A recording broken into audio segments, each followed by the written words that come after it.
What advantage then hath the Jew, or what profit is there of circumcision? Much every way chiefly, because that unto them were committed the oracles of God.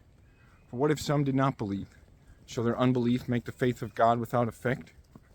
God forbid.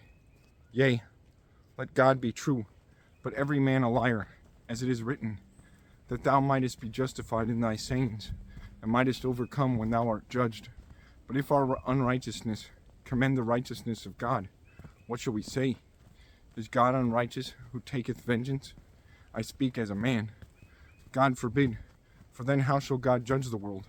For if the truth of God hath more abounded through my lie unto his glory, why yet am I also judged as a sinner, and not rather, as we be slanderously reported, and as some affirm that we say, let us do evil, that good may come, whose damnation is just.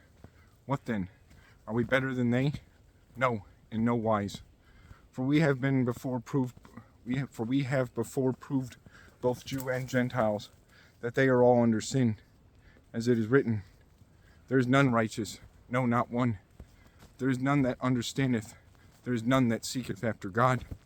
They are all gone out of the way, they are together become unprofitable. There is none that doeth good, not one. Their throat is an open sepulchre, with their tongues they have used deceit. The poison of asps is under their lips, whose mouth is full of cursing and bitterness. Their feet are swift to shed blood. Destruction and misery are in their ways, and the way of peace have they not known.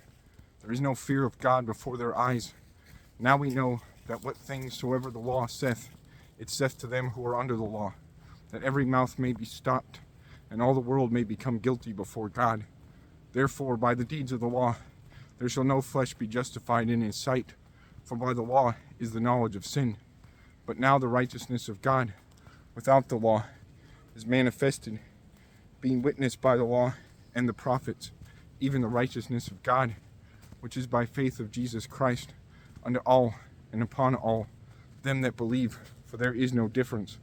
For all have sinned, and come short of the glory of God, being justified freely by his grace through the redemption that is in Christ Jesus, whom God hath set forth to be a propitiation through faith in his blood, to declare his righteousness for the remission of sins that are past through the forbearance of God, to declare, I say, at this time his righteousness, that he might be just and the justifier of him which believeth in Jesus. Where is boasting then? It is excluded. By what law? Of works? Nay, but by the law of faith. Therefore we conclude that a man is justified by faith without the deeds of the law. Is he the God of the Jews only? Is he not also of the Gentiles? Yes, of the Gentiles also, seeing it is one God, which shall justify the circumcision by faith, and uncircumcision through faith. Do we then make void the law through faith? God forbid. Yea, we establish the law.